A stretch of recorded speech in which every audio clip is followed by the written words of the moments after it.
Hi friends, welcome back to another video. Today we're talking about something very dear and near to me. It involves and centers around family discipleship. If you're new here, welcome. My name is Linnell. I have a 4-year-old. Actually, she will be 4 in about 2 weeks, but she's 3, and I also have a 2-year-old. I am a Bible believing Christian, and my faith is very super important to me, and I think that one of the most important things that I can do for my kids is to pass on that faith and give them a legacy of something worth living for. And one of the ways that we do that, or I try to do that, is by celebrating church holidays. And right now it is March 21st. We are very close to celebrating Easter, and so I just wanted to share with you some of the things that our family will be doing to celebrate Easter, with the hopes that it will give you some ideas. So first and foremost, I know a lot of people have this question going on: is Easter a pagan holiday? For some of you, that is a very strange question to ask. You've never thought about it, and there are many others who've seen a lot of Facebook posts, Instagram posts that say that Easter is centered on pagan holidays. And I invite you to please do some research into the topic. Do not make your mind up about the topic because you've read one Instagram post, but really dig deep, read a lot of articles that are based on history and linguistics, historical facts, and not just somebody writing a post just because. And so I'm gonna share a very brief overview of my understanding of Easter. However, I'm gonna have a lot of links in the description box to podcasts, articles, YouTube videos, as well as some Instagram graphics that go more in depth about whether Easter is pagan or whether it is in fact a Christian holiday. So first of all, Easter is a celebration that is long standing in Christian history, and we have been celebrating it as Christians for over a millennia. However, there are lots of misunderstandings and misinformation about it that say that Easter is in fact a pagan celebration that we as Christians have adopted. So one of the myths that I have seen most commonly spoken about is that it is based on a celebration of a pagan deity called Ostara. I'm not sure if I'm pronouncing it right. It's Ostara, and a lot of people assume that we as Christians have derived our celebration from that pagan festival. But note that there has been no cultural, historical, or linguistic evidence that shows that there is any connection between the two. The only connection seems to be etymology, meaning that the two, Easter and Ostara, are very similar in terms of where they're derived from. So the names are similar, but they are not connected in any way. So in other words, there's a similarity of the words, but they are not connected. In fact, the celebration of Easter has predated the emergence of this deity, Ishtar and Ostara. In reality, Easter, the name Easter, is only found in Germanic countries, so Germany, England, the UK, where the language has that origin. However, in a lot of other places, so in Italy, Spain, French, the name actually belies its Jewish Christian origin, which is Pascua, which is the celebration of Passover. So in Spanish, for example, it's Pascua, in French it's Pasques, and so the name is actually derived from its Jewish Christian origin, which is the celebration of Passover. And so the similarity in the name Easter and Istara does not necessarily mean that it's derived from a celebration of a pagan deity. So that is the main points that I wanted to bring out. There's a lot more research that people have done, not just reading a blog post and calling it a day, but actually going into linguistic origins, historical, and going back into Christian history, what the early church did, etc., and also historical evidence. If you read into posts that go deep into those things and articles which I'll have linked in the description box below, you realize that that Easter is in fact a Christian celebration. And I would encourage you to not allow the world to steal one of the most remarkable and one of the most fundamental celebrations as a Christian church. Our faith is based on the fact that Jesus Christ died and he resurrected, and the whole world celebrated. And so it's a fantastic opportunity, in my humble opinion, to teach our kids about one of the baseline things of our faith. And the other thing that is also very important to me is that I really want it to be a joyous celebration. I feel like too many times as Christians, we tend to suck the joy out of life. Like, we do not enjoy life. And it's so interesting because when you look at how God created the world, how he created us, how he commanded the Israelites to celebrate and remember some of the things that he did, I find it remarkable that we are so prone to just not celebrating the richness of our faith. And I remember growing up, one of the things that turned me away from Christianity is that it was so boring, or it appeared to me as very boring. I felt like the Christians that, at least the Christians that surrounded me, they were boring. And I always said when I was a teenager, I didn't want to be a Christian when I grew up because it was too boring. And so one of the things that's very important to me is to infuse joy and celebration in my family so that my girls can see the richness of our faith, because Christian faith is rich. It is rich in history, it is rich in meaning, and it's something that we should definitely celebrate. And yes, I think that sometimes the holiday can be over commercialized, where it's about Easter bunnies and Easter eggs, which also has Christian backgrounds. For example, eggs were fasted during the Lent period, and so when after the Lent was over and Easter was being celebrated, it was brought back because it was fasted during Lent. Even the Easter bunny, some of the articles I will link will show you that the Easter bunny and Easter eggs also have Christian background. It came from some Christian origin. It has Christian origin is what I'm trying to say.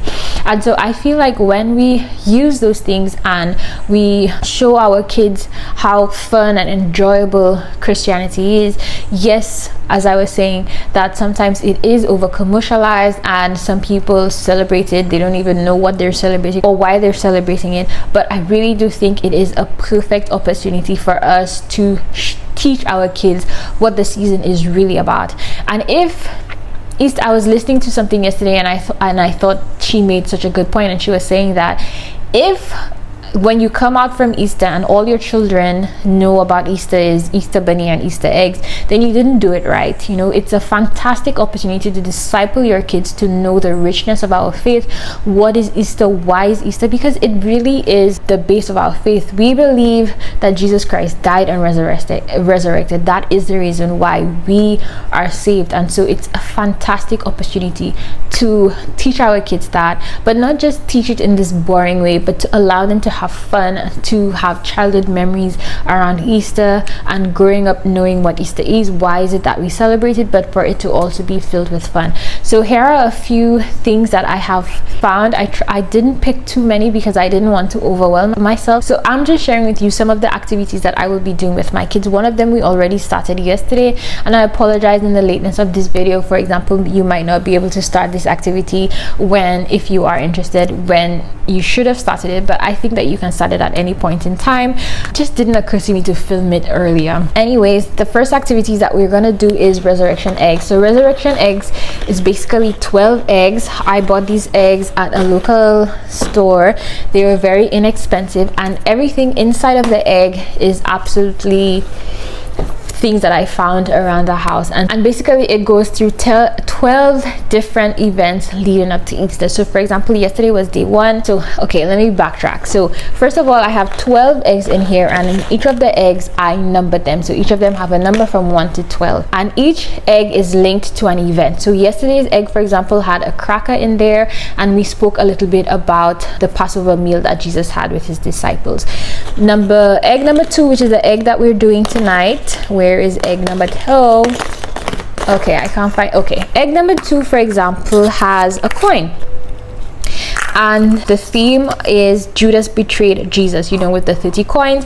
And we're gonna read Matthew 27 verse 3, which is one verse. So it's nothing long, nothing complicated, but as we go through the eggs, we will be going through the different events that happened leading up to Easter. Egg number 12, for example, is empty, and it's because when Jesus's friends came to the tomb, it was empty because he had risen. Let me just give you a random one. For example, egg number 7, for example, has a dice. and it is about how soldiers divided Jesus's garments and cast lots for his coat, and we're supposed to read John 19:23 to 24. So I have this basket with our resurrection eggs with everything prepared in here. It was so simple to do, and I think it's such a cool activity. The girls look forward to it. I have to tell them not to touch the eggs all the time. But I have it here on our dinner table, and the idea is that every night when we sit down to eat dinner, we will open an egg and we will discuss a little bit about the Easter story. So that is the first activity. The second thing that we will be doing will be reading lots and lots of Easter books. So I have some here that I would like to share with you. So first up is the Jesus Storybook Bible. It is a children's Bible that I have shared in the past before, but towards the end of the book has a lot of stories about Easter. So for example, we have a story called A Dark Night in the Garden, which relates when Jesus was betrayed by Judas. The story after that is The Sun Stopped Shining, and it is basically when Jesus carries his cross and when he was crucified.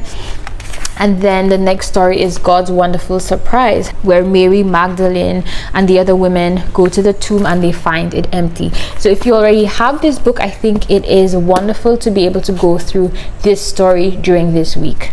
So for example, bedtime, my husband is usually the one who does bedtime stories, so I will have him read these particular stories this week as we lead up to Easter, so that they're acquainted with the Easter story. Then, as you know, we do morning basket, and instead of reading, right now we're working through the Old Testament, but since we're close to Easter, I will pause that and I will move on to the New Testament, and I will read all of the stories related to the death and resurrection of Jesus. So this also has lots of different stories, lovely illustrations. For example, has here Jesus carrying his cross. Here it has a little bit about the resurrection, and so this I will be doing during morning time, so that again they will be familiarized with the Easter story. Then I also have picture books. You guys know we love picture books. We read a lot to our kids, and so I got just a few Easter books that is about the story of Easter. So the first one is The Garden, the Curtain, and the Cross. This one seems to be their favorite. I think it's because it's the shortest. Each page doesn't have too many words.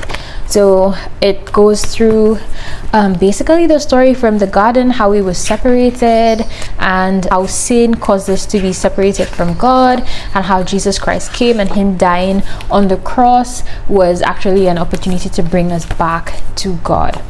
Then we have another story called The Donkey Who Carried a King, and it's about a little donkey who was never chosen to do any work, and he felt bad, and then finally one day, because he had never been used, he was used to carry a king. It's a nice little story. It is on the longer side, so my kids can listen to about half of it and then they get bored. So I don't read all at one time. I usually read half, and then maybe later in the day we might read the other half. And then the other story I have is the Easter story, which is also from the perspective of some animals and how honored they were to carry Jesus Christ, the King, and it just goes through the story. It has some lovely, colorful illustrations, and it's really nice. I really like this one. And then we have this really cool devotional. It's called Darkest Night, Brightest Day, and if you look at it, so this is the front of the book, and it has 7 stories leading up to Easter. So it has let me read a table of context for you: the triumphal entry, the trap, the betrayal, the arrest, the trial, the cross, and the tomb. And they're very short stories, and it has the scripture verses you can read, as well as questions that you can ask.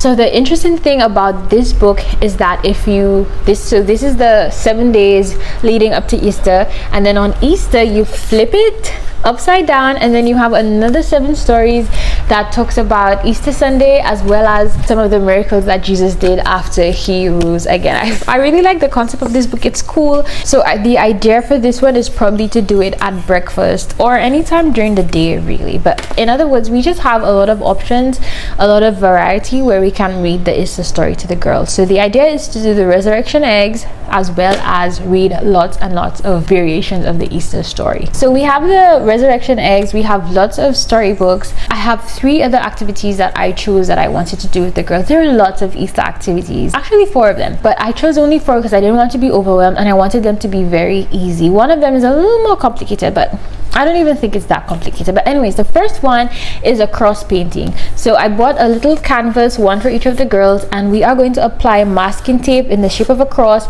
and then we're going to paint over it however we want, whatever colors we want, let it dry, and whenever we remove the masking tape, you will see the shape of a cross. And we're going to do that on Friday when Jesus Christ was crucified on the cross. I think, makes sense. Just to, bring everything in, but with some fun on the side. Another activity that we're going to do will be the washing of the feet, which we will do Saturday. Actually, we're gonna do it on the day before the triumphant entry. My husband and I did that for our wedding. It was very special to us, and I want to do it for the girls. I think it's a beautiful way to talk about service. It also gives us an opportunity to talk about a few things that Jesus Christ did in servitude to the disciples and how that translates to how we live our life today. So the other activity that I think the girls will really enjoy, so we plan on doing it the Saturday after Good Friday, will be to make a tomb craft. It's very simple. You use flour, water, oil. I can't remember exactly. I saw this on Instagram, so I'll just show you the pictures that I saw on Instagram and what the idea is. But the idea is to create a little tomb. You have a tin can, a used one, and you make the flour mixture. You put it over the can so it's in that shape. You bake it for a couple of hours, and then afterwards you decorate it with moss. You stick some crosses on there, and I think it would really be cool for the girls to do. And I also, because they like playing with flour and all that kind of thing, but I also think that it will be a good visual for them, talking about the tomb and how it was empty and how Jesus Christ rose from the dead. And then on Sunday, the activity that they will by far enjoy the most is a little egg hunt. Well, actually it's not so much of an egg hunt, because last year I did eggs and I filled them with candy and they had to go looking for the eggs, but it was a disaster because for a week afterwards there was just sweets and sweets and sweets, and they were like, "Mom, can I have a sweet? Mom, can I have a sweet?" It drove me insane. So this year, no sweets. Well, just a few. I bought really tiny eggs. And I only bought 8 of them, and it'll be 4 girls, my girls, and a few others participating, so they'll literally get 2 eggs each. That's it. And I bought some gummy worms and some gummy bears to put in the egg, but that's all the sweets there will be. And instead I thought to buy some simple little things that I also know that they enjoy. So I bought bubbles, I bought slime, and then I think I bought Play-Doh. Can't find the Play-Doh now. And then I bought them a cute little Easter basket, so they'll go around the Easter basket collecting eggs and those little crafts.